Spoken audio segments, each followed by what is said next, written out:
A continuación, Noticiero Telesucesos. Clasificación A. Apto para todo público.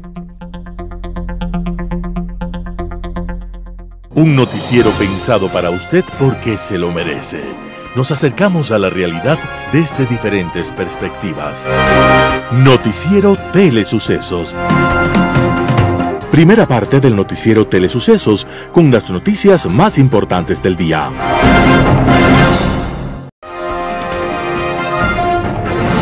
Un día como hoy. Una mañana, un campesino francés escuchó relinchar un caballo cerca del nido de una gallina con polluelos. Esto le pareció sospechoso y corrió a denunciar el hecho como acto del demonio. Los inquisidores dictaminaron que aquello era brujería y llevaron al tribunal a la gallina, al caballo y los pollitos. Dicen las actas de aquel absurdo juicio que el caballo se negó a declarar y que los pollitos no dijeron ni pío. Resultado, todos a la hoguera, incluyendo a la dueña de las aves y del caballo. Parece mentira, pero hechos como estos se presentaron por millares en Europa y América durante la Inquisición.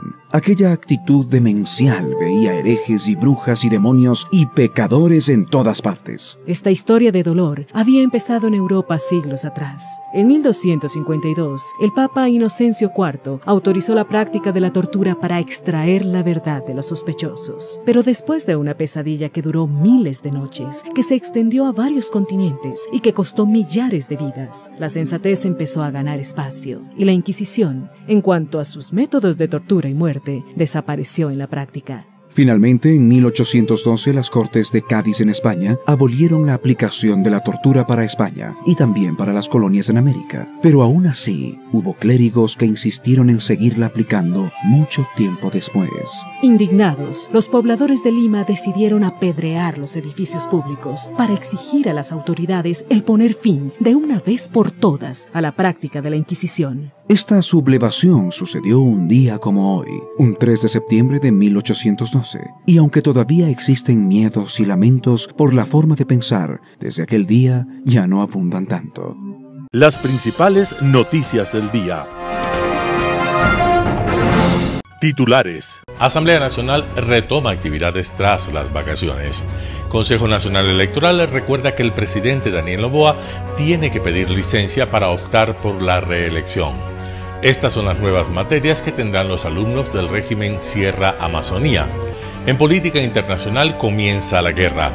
Los editoriales serán de Roberto Aguilar, los 7000 crímenes que Rafael Correa escondió.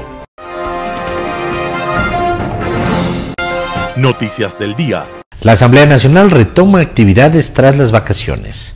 La Asamblea Nacional retoma sus labores luego del periodo de vacaciones o vacancia legislativa. En este contexto se prevé una agenda de trabajo en el Pleno, comisiones especializadas y grupos interparlamentarios. El martes 3 de septiembre se llevará a cabo la sesión 956 a las 10 de la mañana. En esta se posesionarán varios funcionarios y se avanzará en la revisión de proyectos de ley pendientes. Entre los puntos destacados de la agenda del Pleno se encuentran la posesión de vocales suplentes del Consejo de Participación Ciudadana y Control Social y de los superintendentes de Economía Popular y Solidaria y Competencia Económica.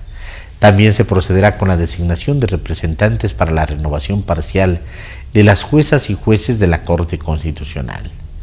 Antes de que concluya esta semana, la ministra del Interior, Mónica Palencia, deberá ejercer en la Comisión de Fiscalización su derecho a la defensa de la acusación política por presunto incumplimiento de funciones que le plantean los legisladores correístas Leonardo Berresueta y Paola Cabezas. A su vez, ellos deberán demostrar las presuntas irregularidades en su gestión. La actuación de la prueba sería hasta el 15 de septiembre. A partir de este plazo, la comisión tiene 5 días para elaborar el informe que recomiende al Pleno continuar o no con la interpelación y 2 días más para difundir el informe entre las bancadas. Con la recomendación de fiscalización, el CAL tendrá 5 días para ponerlo en conocimiento del Pleno. El juicio a Palencia llegaría a conocimiento del Pleno para una decisión hasta el 29 de septiembre. Consejo Nacional Electoral recuerda que el presidente Daniel Noboa tiene que pedir licencia para optar por la reelección. El vicepresidente del Consejo Nacional Electoral del Ecuador, Enrique Pita, recordó este lunes que el presidente de la República, Daniel Noboa, que busca su reelección en las elecciones de 2025, debe pedir licencia al inicio de la campaña electoral y delegar sus funciones presidenciales, en principio a la vicepresidenta Verónica Abad, con quien mantiene un enconado enfrentamiento. El presidente de la República o cualquier funcionario en funciones que opte por una reelección tiene que presentar licencia. Nuestra obligación es verificar que esta situación se dé, pero quien sanciona la incorrección o el incumplimiento de esta situación es el Tribunal Contencioso Electoral, aseveró Pita durante una entrevista en un medio de comunicación. Cuestionado sobre si el presidente puede pedir una licencia por horas en cada día de campaña o debe ser una licencia completa desde el inicio oficial del periodo electoral, Pita volvió a remitirse al Tribunal Contencioso Electoral como el órgano encargado de definir ese aspecto. No obstante, señaló que la ley es clara. Al inicio de la campaña, quien opte por la reelección debe pedir licencia. Bajo este escenario, las funciones presidenciales recaerían en la vicepresidenta Verónica Abad, con quien Noboa mantiene un enfrentamiento en el que varios miembros de su administración ya han anticipado que no tienen intención de que asuma temporalmente la jefatura del Estado. Atención, estas son las nuevas materias que tendrán los alumnos del régimen Sierra Amazonía. Este lunes 2 de septiembre inició el nuevo año lectivo 2024-2025 para el régimen Sierra Amazonía. Este llega con cambios para el sistema educativo ecuatoriano. Uno de ellos es la incorporación de nuevas materias en el currículo escolar.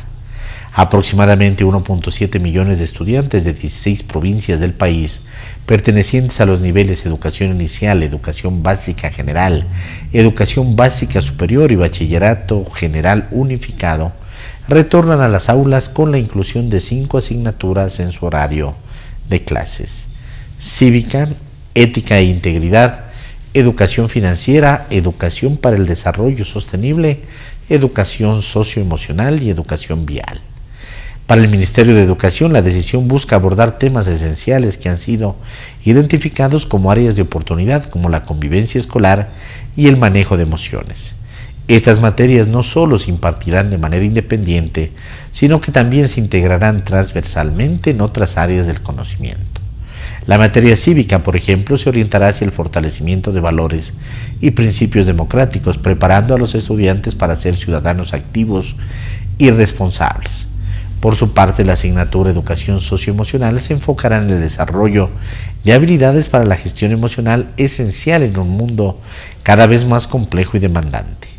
La educación vial se centrará en la seguridad vial, una necesidad crítica en un país con altos índices de accidentes de tránsito, mientras que la educación financiera, por otro lado, busca dotar a los jóvenes de herramientas para gestionar sus finanzas personales, un conocimiento fundamental que les permitirá tomar decisiones informadas en su vida adulta. Finalmente, la educación para el desarrollo sostenible se suma al currículum con el objetivo de concienciar a los estudiantes sobre la importancia de cuidar el medio ambiente. Entrevista del día.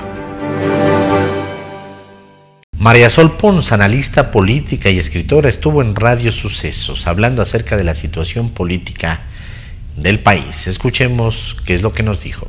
Realmente es un poco frustrante en un país con tantas carencias y tantas necesidades prioritarias que la papeleta esté tan atiborrada, particularmente cuando quienes la ocupan no tienen la representatividad necesaria como para decir o justificar su rol en esa papeleta, especialmente cuando es el Estado ecuatoriano quien paga las campañas, ¿no? Entonces tenemos los valores que se le asignan a las campañas de los binomios presidenciales, los valores que se le asignan a las campañas de los asambleístas nacionales, y así, cuando realmente no hay una representatividad, uno siente que ese dinero que cuesta tanto esfuerzo a cada uno de los quienes pagan impuestos y hacen que ese dinero llegue al Estado ecuatoriano, pues sea una mayor decepción. Sobre el tema de las alianzas, sí, también es un tema, ahí ya no diría frustrante, sino que diría que no llama la atención, porque desde el principio en que se anunció esa mesa de izquierda,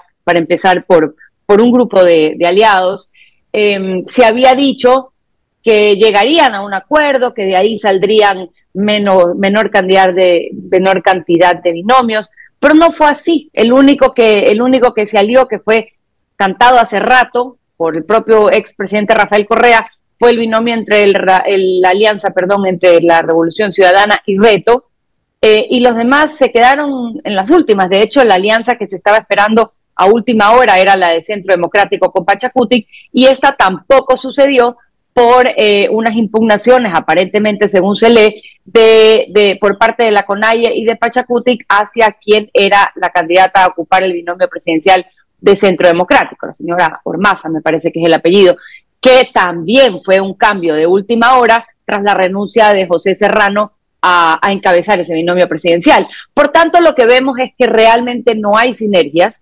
Se comunicó un pacto de 8 puntos, decía estrategia y punto estratégico, pacto estratégico, pero queda en nada. Y por el lado de la derecha, o de la centro derecha, porque a nadie le gusta llamarse de la derecha, ahí por lo menos no se anunciaron alianzas. Ahí fueron más transparentes en el sentido de que no se levantaron falsas expectativas, simplemente se sabía que cada cual iba a ir por su lado, empezando por la candidatura del presidente Daniel Noboa, que dijo claramente que no se iba a aliar con nadie. Construye tampoco anunció alianzas, Creo tampoco anunció alianzas. El Partido Social Cristiano medio que se intuía que podía haber una alianza por haber una historia con Jan Topic como candidato de esa tienda electoral, pero ya con el comunicado que vimos acerca de la visibilización de las ofertas del PSC, pues esa oportunidad, esa percepción de oportunidad se anuló. Ahora, hablando de alianza, usted dice no hay sinergias y tampoco hay consecuencia, porque como bien lo dijo María Sol, los de derecha que no quieren llamarse de derecha, sino de centro derecha, hay unas alianzas, por ejemplo, el Movimiento Reto, que fue fundado por el ex prefecto de la SUAY y que apoyó a Lasso en la elección pasada. Hoy se junta para apoyar a Luisa González, pero a nivel provincial hace una alianza con Creo. La izquierda democrática a nivel provincial hace una alianza, no me acuerdo en qué provincia, si no estoy mal en Sucumbíos, con el Partido Social Cristiano, Izquierda Democrática Social Cristianos. Es decir, aquí no hay ningún tipo de consecuencia a las ideologías. No existen ideologías, o si existen, se quedan ahí en el momento de las conveniencias. Milton, el drama es que la ideología existe, porque no podemos vivir en un país que dice es que no es importante la ideología, porque al final la ideología es la forma en que usted concibe el mundo, la forma en que yo concibo el mundo, y en el caso de la política, la forma en que los ciudadanos concebimos el desarrollo. Lo que no hay es una coherencia entre lo que se dice, se representa, y luego lo que se representa. Por ejemplo, en el caso de la izquierda democrática, que su propio partido está dividido en dos. Hay quienes apoyan la candidatura de Henry Cucalón y hay quienes ya dieron por sentada la candidatura de Rabascal, que ha tenido muchísimo rechazo a la interna del partido. No se comprenden estas alianzas, si bien son 50 y tantas alianzas a nivel provincial, tan solo una a nivel nacional, lo que se ha anunciado hasta el plazo del viernes, que ya feneció. No hay una coherencia sobre a qué se representa o qué se busca o cuál es la fórmula del desarrollo, que al final eso debería ser lo que hace la vocería de un partido político. Es decir, yo debo ir, si yo pertenezco a un partido político, yo debo ir a explicar a mis votantes cuál es mi fórmula de desarrollo para el Ecuador, cómo voy a permitir que la educación llegue a quien tiene que llegar, cómo voy a permitir que la salud llegue a quien tiene que llegar, cómo voy a promover la inversión. Pero esas cosas tan importantes quedan por fuera de la conversación cuando se aprovechan todos estos mecanismos de alianzas para procurar recibir mayor recursos del Estado en el financiamiento de mi campaña.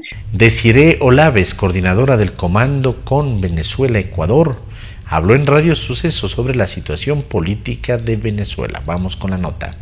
A más de un mes de las elecciones, muy bien, como tú lo dices, no se presentaron las actas. Ya no estamos en condiciones ni en el tiempo de esperar que se presenten las actas. Ya esa etapa pasó. O sea, la presión que se hizo para que presentaran las actas, definitivamente la hicimos de una manera magistral. La hicimos con convocatorias nacionales y mundiales multitudinarias. pero definitivamente el régimen sabe que al dar a conocer las actas, que no son más que las mismas actas que nosotros tenemos bajo la página de resultadosconvenezuela.com, pues definitivamente desnudarían la mentira y el fraude que ellos han fraguado desde el 28 de julio hasta ahora, ¿no? Entonces las actas ya no las vamos a ver. Eso es falso. Ya ellos perdieron el tiempo de mostrar las actas, ya se venció el plazo de mostrar las actas, entonces tenemos nosotros que avanzar un poco en base a la estrategia, ¿no? Y entonces, ¿cuál es el próximo paso? Ya no mostraron las actas, ya sabemos que no tienen actas que mostrar porque definitivamente le darían y respaldarían lo que siempre hemos dicho, que Edmundo González fue el ganador de las elecciones del 28 de julio. Entonces, ahora mismo, ¿qué estamos solicitando? Mecanismos que lo obliguen a reconocer los resultados a partir de las auditorías de las actas de manera internacional y de manera imparcial. En ese punto es que tenemos que estar, en ese punto tenemos que remar, tanto en lo nacional como en lo internacional. Desde a partir de ahí, todos los países que apoyan las democracias y todos los países justos que saben que reconocen, ¿no? Porque las actas están a nivel mundial, todo el mundo ha podido acceder a ellas. Entonces, la presión debe ir ya dirigida a olvidarnos de enseñar las actas, no las van a enseñar. Ya las judicializaron y ahora están bajo resguardo del TCJ, o sea, otro error más garrafal, en donde te dicen, bueno, ya ni siquiera les vamos a mostrar las actas y el TCJ pasa a decir, es cierto que Maduro ganó, pero tampoco nos muestra en qué centro de votación ganó, con cuántos votos ganaron, cuál es el porcentaje. No, sencillamente él ganó y punto. Entonces, dejemos atrás un poco el tema de buscar las actas, de que nos muestren las actas y pasemos ahora al reconocimiento de los resultados. Y ahora, en ese sentido, deciré, el apoyo internacional, ¿cómo lo han sentido ustedes? ¿Cómo lo están sintiendo ahora? No solo de los países, sino de organismos internacionales. ¿Creen que ha cesado, ha bajado el apoyo y la atención internacional sobre el tema de Venezuela? No, fíjate, por supuesto que va en aumento. La semana pasada, todos los ministros de Relaciones Exteriores de la Unión Europea tuvieron una reunión en donde decidieron en unanimidad desconocer los resultados que dieron como ganador a Nicolás Maduro. Aparte de eso, el representante o vocero de la Unión Europea, Josep Borrell, te dice que 27 países acordaron no reconocer los resultados en donde se da como ganador al régimen de Nicolás Maduro. También recordemos que hace semanas atrás estuvimos en un acuerdo, que fue el famoso acuerdo llamado Santo Domingo, en donde 22 países también desconocieron el triunfo del régimen de Nicolás Maduro, pero en esta semana se agregaron 5 países más. Entonces estamos hablando de que seguimos sumando voluntades, seguimos sumando países que creen en la democracia, que creen en el respeto a la soberanía popular que es expresada en el voto y que Venezuela se expresó ya el 28 de julio. Ahora, ¿cómo lograr que esos países que creen en la democracia logren algo, consigan algo sobre un régimen que no cree en la democracia? Mira, sencillamente es presionar. Nosotros seguimos presionando en lo nacional con el liderazgo de María Corina y Edmundo, dando pasos firmes acerca de cuáles son las concentraciones, administrando muy bien lo que fue nuestra victoria. Y en el ámbito internacional, pues nos toca a nosotros ser voceros y ser representantes de cada uno de los venezolanos que no pueden protestar y seguir empujando un poco más a que se sube el nivel, ¿no? Sabemos que los tiempos de la diplomacia no son tan rápidos como los tiempos que Venezuela necesita, ¿no? Porque Venezuela se mide en tiempos de perseguidos políticos, en tiempos de asesinados, en tiempos de tortura y en tiempos de persecución. Y la diplomacia ve un poco más lenta, ¿no? Porque definitivamente ponernos de acuerdo tantos países y criminalizar realmente y aceptar lo que está pasando en Venezuela, pues sabemos que es un poco más complicado. Pero un poco más de rapidez creemos que sí lo podemos lograr. Mientras más presión internacional, los que estamos afuera, podamos hacer dentro de los países que realmente nos apoyan y seguir países que se sigan sumando al apoyo, ¿no? Porque ya esto no es un tema de ideología, es un tema de defensa de derechos humanos y es un tema de dictaduras y democracia. En Impacto Informativo, Vicente Albornoz, analista económico, habla sobre el proyecto Quito Capital. Escuchemos lo que dice. Consiste en que un grupo de quiteños estamos tratando de aportar al progreso de la ciudad, a la mejora de la ciudad.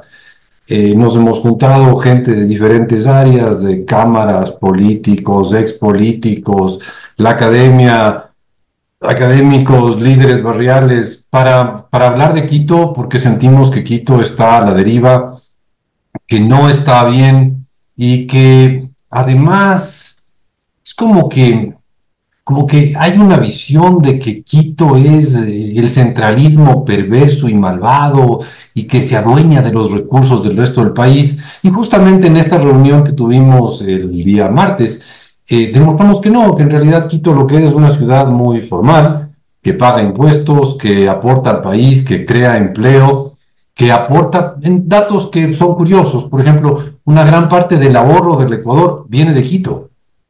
Quito es de lejos el mayor proveedor del insumo que necesitan los bancos para dar crédito. Los bancos necesitan depósitos para producir créditos. Quito es de lejos, pero de lejos el mayor productor de ahorro en el país para que los bancos puedan producir crédito. Y por si acaso Quito no es el mayor receptor de créditos en el país. O, por ejemplo, vimos los datos de población.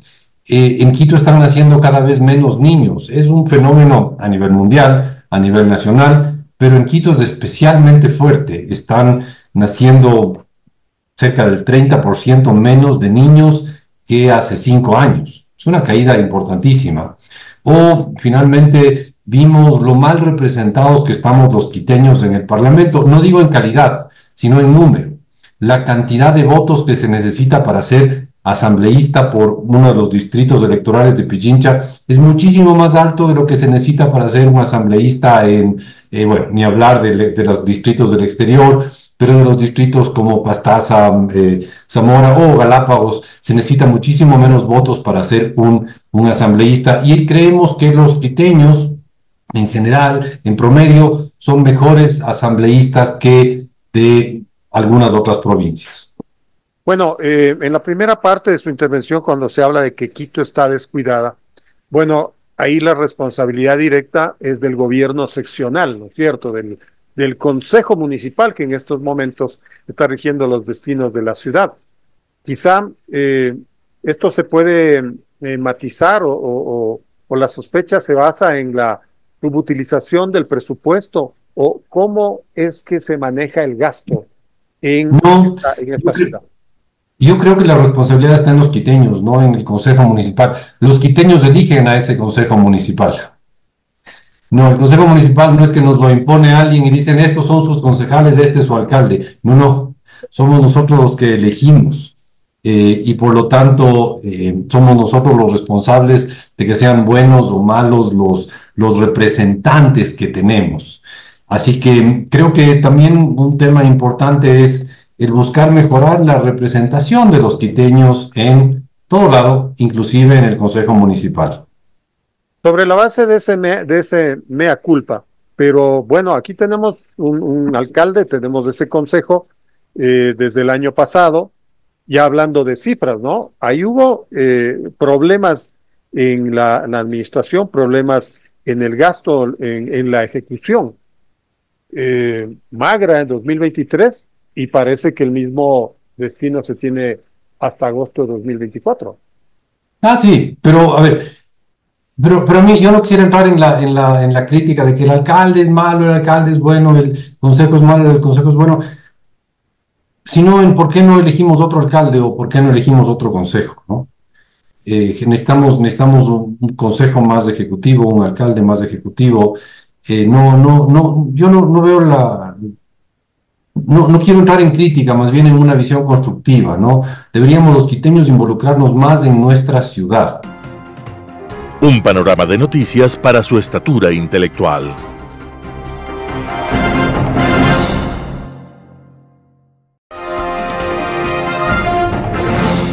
Global Hoy con Alan Carney. Comienza la guerra.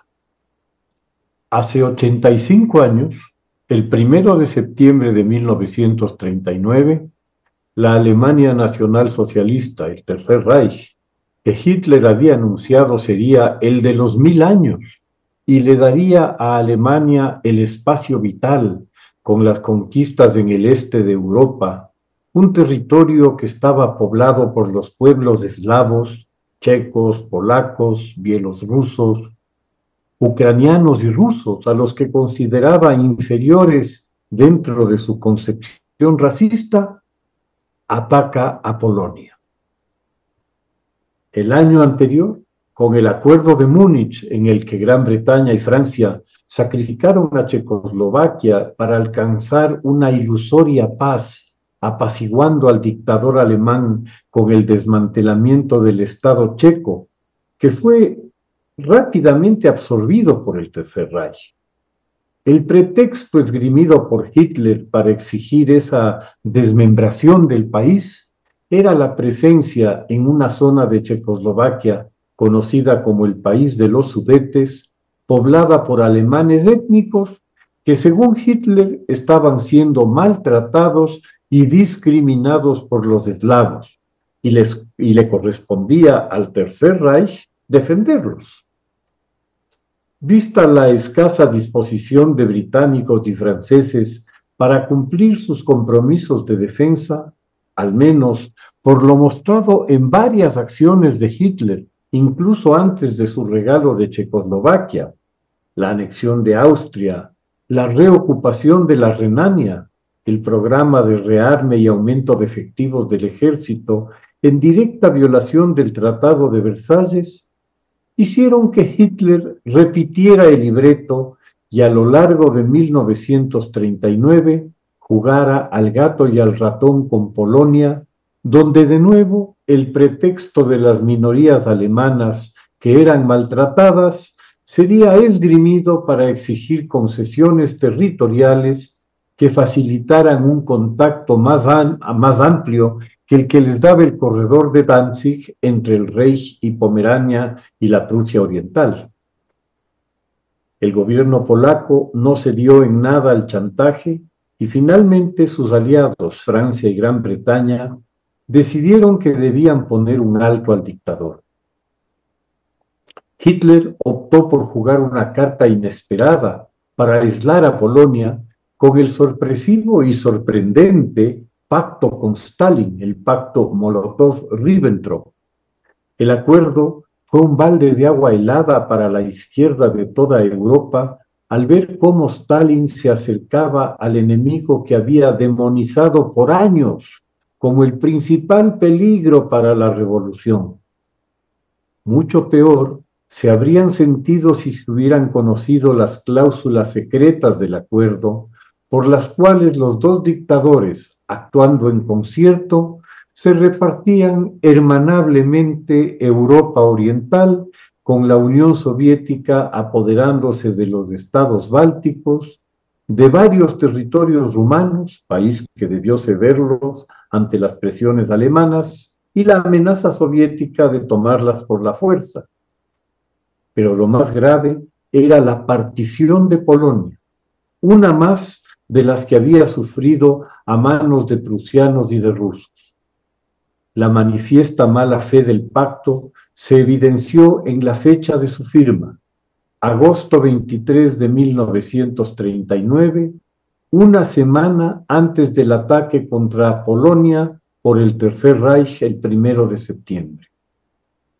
La Unión Soviética, por su lado, atacaría Polonia 2 semanas después y tras 6 semanas de guerra, Polonia claudicó en una guerra de 2 frentes insostenible.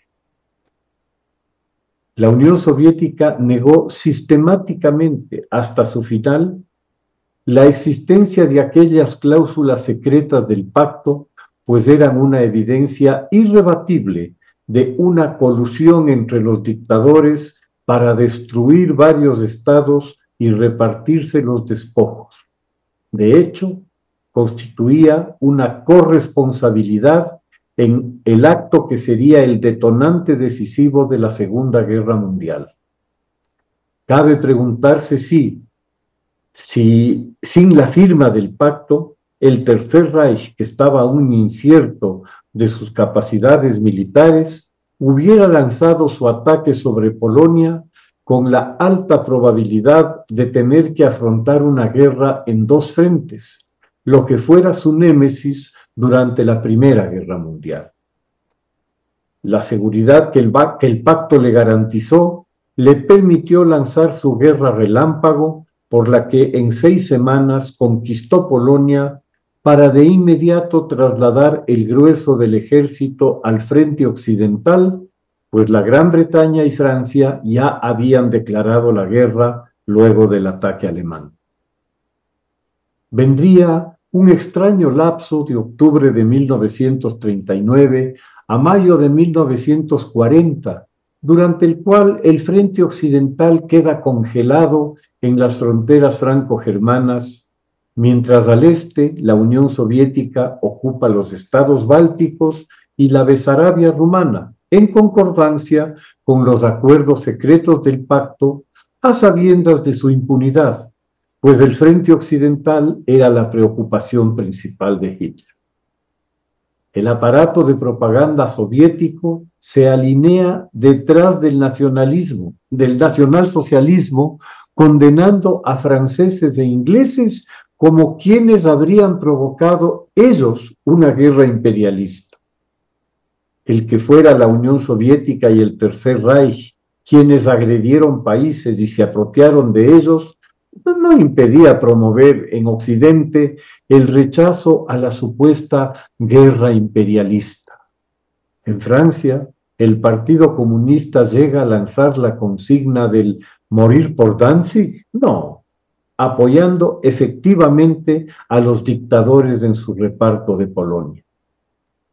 El Reich verá impasible la ocupación de las áreas acordadas, pero sin duda sacará sus conclusiones del fracaso militar soviético en su guerra de invierno en Finlandia, que reveló las graves deficiencias del mando soviético, aún no recuperado, de la sangría sufrida poco antes, durante 1936-37, cuando Stalin purga en profundidad y nivel al comando del Ejército Rojo, que llega hasta los capitanes en una escabechina suicida, cuyos efectos se observarán ya en la campaña que se lanza contra Finlandia, que le cuesta más de 200.000 bajas a la Unión Soviética.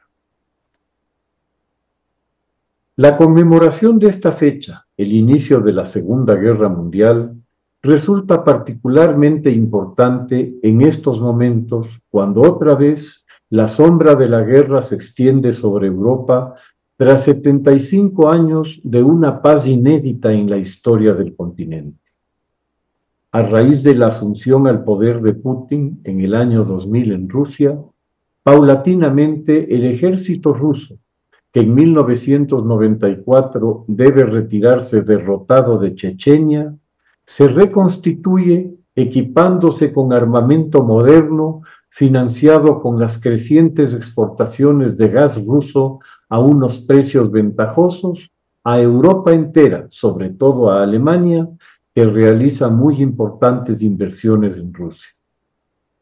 En 2004, Putin se toma una cumplida venganza de la humillación que había sufrido Rusia en 1994, recuperando Chechenia a sangre y fuego, arrasando en el proceso a Grozny, la capital, masacrando con sus bombardeos a más de 25.000 civiles. Proseguirá en 2008, casualmente utilizando el mismo argumento hitleriano de la defensa de las minorías, con la parcial desmembración de Georgia, y repetirá el mismo libreto en 2014 en Crimea, anexionándola a Rusia. Poco o nada dijeron Europa y Estados Unidos ante la evidente violación del Memorándum de Budapest, donde quedaron establecidas con total claridad las fronteras entre Ucrania y Rusia. Se prefirió el apaciguamiento con el dictador, el no actuar con firmeza y detenerlo a tiempo, tal como sucediera con Hitler en su momento. El que se humilla para evitar la guerra tendrá la humillación y también la guerra. Es la premonitoria y durísima frase que Churchill lanza al primer ministro británico Chamberlain cuando éste, a su regreso de Múnich en 1938, con el acuerdo en la mano, proclama que trae la paz de nuestros tiempos. 7 años y 50 millones de muertos después, se demostraría quién tenía la razón. Muchas gracias. Editorial. Los 7.000 crímenes que Rafael Correa escondió. Roberto Aguilar, El Expreso. Los datos están ahí, son públicos y cualquier persona puede acceder a ellos desde su teléfono. Arduino Tomasi, Guayaquil, 1988, los encontró cuando trataba de confirmar una información estadística que había publicado el expresidente prófugo Rafael Correa sobre las tasas de homicidios durante su gobierno. Correa se jactaba, lo sigue haciendo, de haber dejado al Ecuador como el segundo país más seguro de América Latina. Era enero de 2024, la toma de los estudios de TC Televisión por un grupo de delincuentes armados había desatado una ola de paranoia nacional. El presidente Daniel Noboa había declarado la guerra y Correa quiso sacar provecho de la desgracia.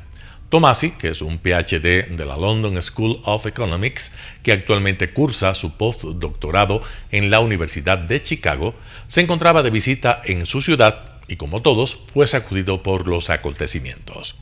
En busca de información ingresó en la página web del Instituto Nacional de Estadística y Censos, INEC. Lo que encontró ahí, en el archivo histórico de defunciones, lo dejó sin aliento. Una masacre parecía haber ocurrido en el Ecuador durante los años del correísmo, pero daba la impresión de que hubiera sido sistemáticamente encubierta.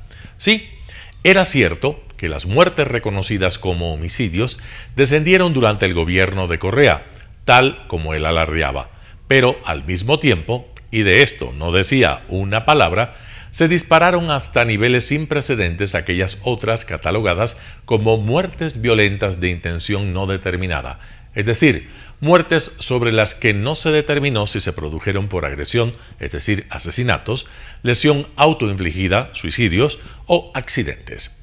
Este incremento rompía todas las tendencias y no tenía explicación estadística alguna.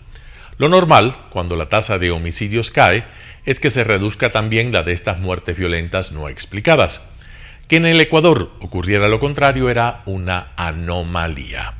Buscando explicaciones, Tomasi organizó la información por provincias en un mapa de color. ¿Dónde habían ocurrido esas muertes no explicadas? Precisamente en las provincias por donde circula lo que la policía ha identificado como la ruta de la cocaína. No podía ser una coincidencia. Si estas muertes no explicadas fueran causadas por accidentes, su distribución sería uniforme en todas las provincias. Se trata pues de asesinatos. Y asesinatos relacionados con el narcotráfico que las estadísticas oficiales encubrieron. ¿De cuántos muertos estamos hablando? Según las cifras del INEC, son 7.379 muertes que la Revolución Ciudadana no se preocupó por explicar. Asesinatos no catalogados como tales, un promedio de 1.7 muertos por cada día de gobierno de Rafael Correa. Septiembre de 2009. 2 acontecimientos, aparentemente no relacionados entre sí, tienen lugar con escasos días de diferencia. El 18 de ese mes, la base estadounidense de Manta cerró sus operaciones tras 10 años de intensa actividad de control del narcotráfico. Días antes, en la semana del 6, tuvo lugar el encuentro, supuestamente con fines de pacificación, entre las autoridades del gobierno y líderes de las bandas de delincuencia juvenil Nietas y Latin Kings. Ricardo Patiño y Rafael Correa posaron ante los fotógrafos con un risueño Leandro Norero, que estaba a punto de convertirse en un poderoso operador de los cárteles mexicanos del narcotráfico. Gracias a lo que el correísmo llamó proceso de pacificación, las bandas juveniles del 2009 ampliaron sus actividades delictivas hasta convertirse en lo que hoy son: franquicias del crimen organizado internacional en guerra contra el Estado. La salida de la base de Manta es el punto de quiebre de todos estos fenómenos. Precisamente al año siguiente, 2010, las cifras de capturas de cargamentos de drogas se desplomaron dramáticamente en un 75%, y las muertes no explicadas remontaron. Antes del cierre de la base, no había relación estadística alguna entre una cosa y la otra. A partir de 2009 están totalmente conectadas. Cada vez que las capturas caen, las muertes no explicadas suben proporcionalmente y viceversa. Sobre estos datos, Arduino Tomasi cimentó la hipótesis de su investigación, según la cual un acuerdo entre el gobierno y los narcos rigió en el país luego de la salida de los marinos estadounidenses. Son los años de la Pax Narco. Otros dos indicadores estadísticos refuerzan esta teoría: las tasas de tráfico de menores de edad y de desaparición de personas, dos fenómenos históricamente ligados al narcotráfico, dos historias de terror. En ambos casos, el año 2009, el de la salida de la base de Manta, es el punto de inflexión a partir del cual las cifras se disparan. Antes de ese año, la incidencia de la trata de menores de edad era muy baja, algo menor que la registrada en Colombia y muy por debajo del promedio regional. Al año siguiente, y hasta el año 2012, se incrementó en más del 150% y se situó en un 69.57% por encima del promedio latinoamericano. Son los años durante los cuales el pediatra Pablo Aníbal Izquierdo, que apenas en julio de este año fue capturado en posesión de material de abuso sexual infantil, se desempeñó como asesor de salud en la presidencia de la República. Lo que el expresidente prófugo llama el segundo país más seguro de América Latina era el paraíso regional de los pederastas. En cuanto a la desaparición de personas, más de lo mismo. Las cifras, que se mantuvieron muy por debajo de los 100 casos anuales reportados mientras la base de Manta estaba operativa, crecieron exponencialmente desde el 2010 hasta estabilizarse en los 10.000 casos anuales entre 2014 y 2018. La investigación de Tomasi está en desarrollo, pero él ha venido publicando resultados provisionales y datos brutos desde enero. Los correístas llevan 7 meses ignorándolo, burlándose de él, subestimándolo. Ya no saben qué decir, tuiteó Rafael Correa, que según Tomasi conoce sus datos porque él los ha compartido con gente cercana. Quizá quien no sabe qué decir es él. Marcela Aguiñaga, con quien mantenía una relación de cordialidad, terminó por bloquearlo en las redes sociales. Diego Vaca Quintana, académico ultracorreísta que cursa un doctorado en Barcelona, no tuvo más remedio que reconocer que sí, en efecto, esas muertes por causa indeterminada merecen una explicación. Y sobre la marcha se inventó una. En el Ecuador, los procesos de recolección de datos suelen ser desastrosos y poco profesionales. En ese saco cabe cualquier cosa. Finalmente, Byron Villasís, que fue director del INEC durante el correísmo y por tanto responsable de esos desastrosos y poco profesionales procesos de recolección de datos de los que habla Vaca Quintana, emplazado para comentar los hallazgos de Tomasi, eligió la huida por las ramas. Dijo que no le interesaba. Tal cual.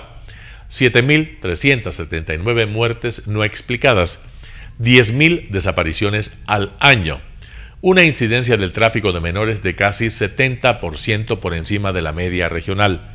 No le interesan. Al fin y al cabo, él solo registraba las estadísticas.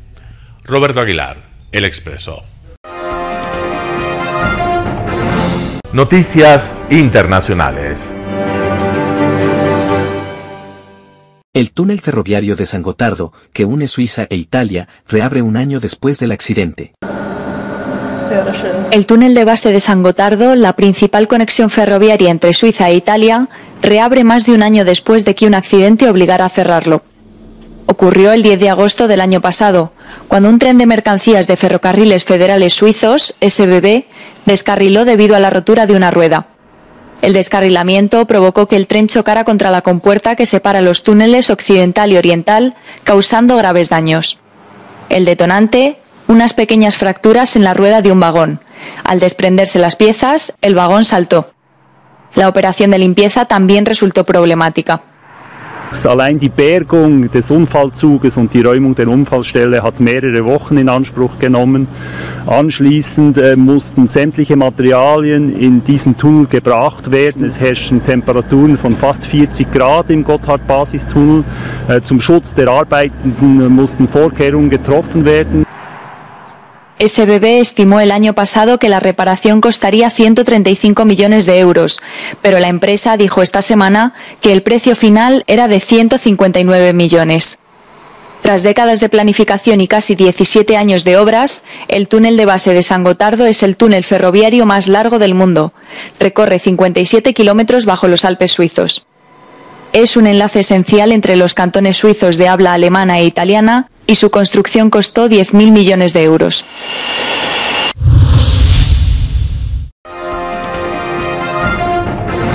El terremoto de Lisboa es una advertencia ante la falta de protección de los edificios. Lisboa se despertó sobresaltada en la madrugada del pasado lunes por un terremoto de 5,3 grados de magnitud. No se registraron heridos ni daños materiales, pero todo podría ser diferente si el seísmo hubiera sido más intenso. A energia que foi libertada com este evento será muito pequena em relação à energia libertada por evento grande que poderá afetar Lisboa de outra maneira. El terremoto, con epicentro a unos 60 kilómetros de Sines, fue el 10º mayor desde el siglo XVI y debe ser objeto de estudio por los geólogos. Sim, vamos estudar a origem do sismo, qual foi o mecanismo que motivou o sismo. Vamos estudar como é que o sismo foi sentido em todo o continente.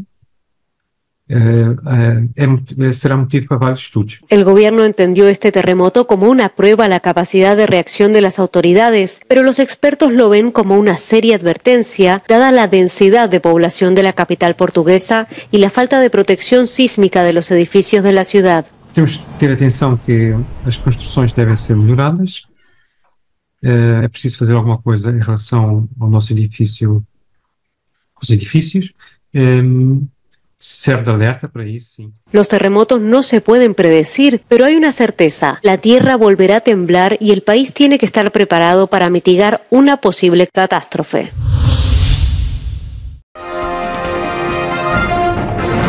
Empresa estadounidense ayuda a Ucrania a desarrollar capacidades nucleares. Antes de la invasión a gran escala de Rusia a Ucrania en 2022, la energía nuclear representaba aproximadamente la mitad de la energía de Ucrania y Kiev dependía de Moscú para los servicios y el combustible nuclear. Pero la guerra trastocó el comercio entre esos países. El presidente Volodymyr Zelensky dijo que desde finales de marzo los ataques rusos habían destruido aproximadamente la mitad de la capacidad del país para generar electricidad. La situación con los recursos energéticos de Ucrania ha cambiado drásticamente con la ocupación de la planta de energía nuclear de Zaporizhia, la ocupación de casi un tercio de la infraestructura de energía verde y la destrucción de una gran parte de las capacidades de generación de energía térmica. Pero en la planta de energía nuclear de Khmelnytsky, en el oeste de Ucrania, los trabajadores están construyendo 2 nuevas unidades de reactores nucleares, con la ayuda del gigante energético estadounidense Westinghouse. El emplazamiento de la central nuclear de Khmelnytsky ya está listo para la construcción, porque la mayoría de los problemas en los sistemas auxiliares, la planificación del territorio, la logística, todos estos problemas se han resuelto. Westinghouse lleva décadas trabajando en Ucrania, pero desde la invasión rusa, su cooperación con Energoatom se ha intensificado y ha ayudado a marginar a la empresa energética rusa Rosatom. En 2022, Westinghouse y Energoatom acordaron un plan para la construcción conjunta de 9 nuevos reactores de potencia en Ucrania basados en tecnología estadounidense. José Perralete, Voz de América.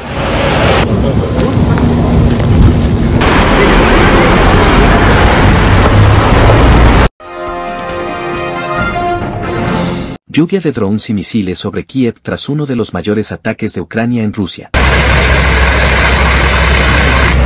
Rusia ha lanzado un nuevo ataque sobre Kiev el lunes por la mañana. Los residentes se resguardaron en refugios antiaéreos mientras varias explosiones sacudían la ciudad. Una persona resultó herida por la caída de escombros, según el alcalde. El jefe de la administración militar de Kiev dijo que las defensas aéreas ucranianas destruyeron más de 10 misiles de crucero, unos 10 misiles balísticos y un dron.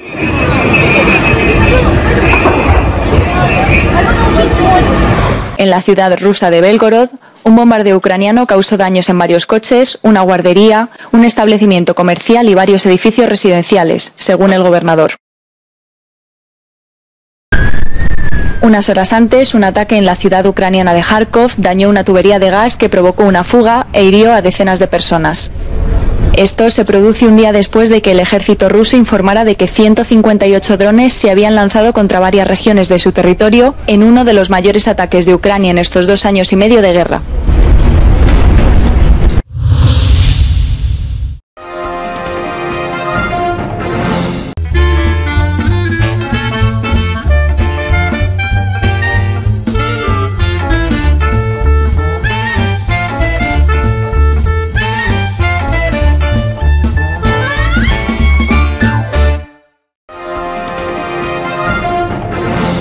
Telesucesos Sports.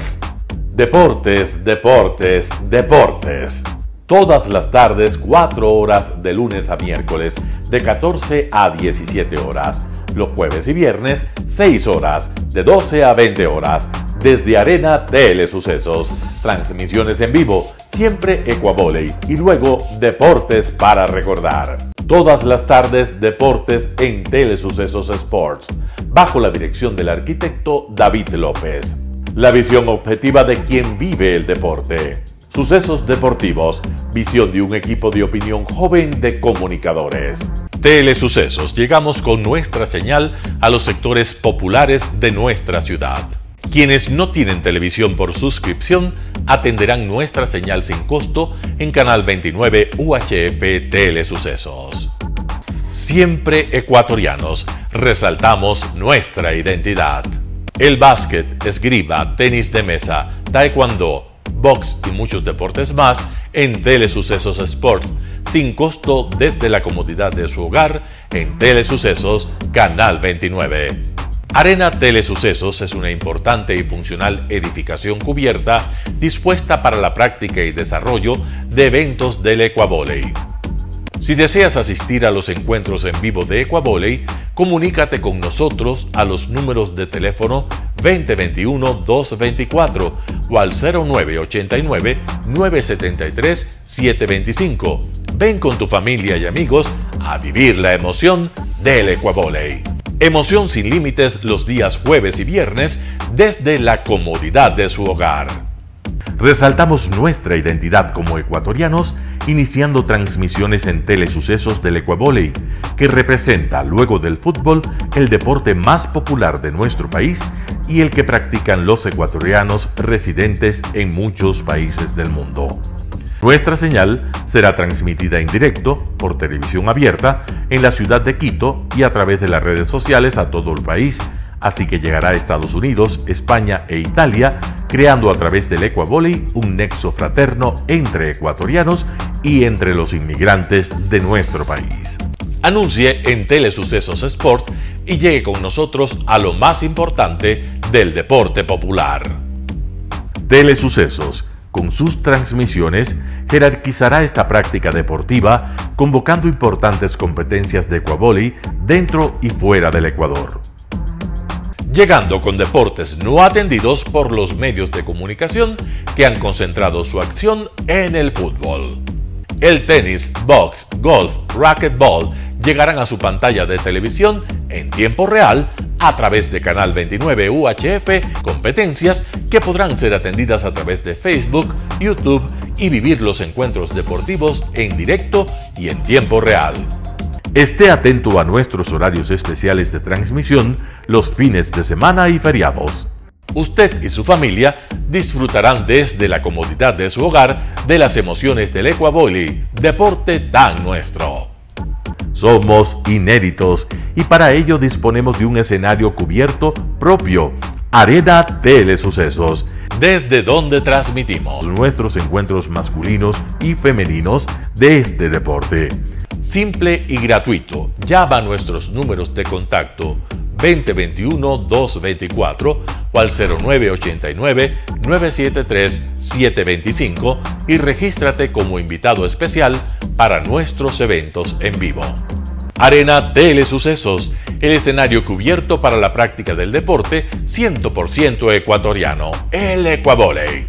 Telesucesos es un canal de televisión que incorpora a su programación manifestaciones culturales y deportivas que marcan la identidad de nuestro país. Consideramos que el ecuavóley es una manifestación deportiva con partida de nacimiento popular y nombre propio ecuatoriano. Arena Telesucesos, funcional espacio cubierto para la práctica y desarrollo del deporte. Arena Telesucesos, el escenario para campeones. Arena Telesucesos atiende deportes de su preferencia: básquetbol, tenis de mesa, esgrima, taekwondo, fútbol sala, box, halterofilia. ¿Cómo llegar? Nuestras instalaciones se encuentran en el norte de la ciudad, en un sector de gran crecimiento y desarrollo urbano al que se accede a través de la vía E35, más conocida como la Avenida Panamericana Norte. Desde el centro comercial El Portal, a 2 kilómetros a la derecha, se encuentra la calle García Moreno, antiguo camino a Llano Grande, una arteria en la que se desarrollan dinámicos comercios. Junto al centro comercial Ciudad Alegría, a 100 metros, hemos llegado a nuestras instalaciones, Arena Telesucesos, la cancha del ecuavóley. Por fin tiene usted un espacio de difusión de su deporte preferido. Telesucesos, el canal de televisión siempre inédito. El noticiero Telesucesos es retransmitido de lunes a viernes a las 7 horas por Radio Planeta Sur 106.1 FM de la ciudad de Loja. Noticiero Telesucesos.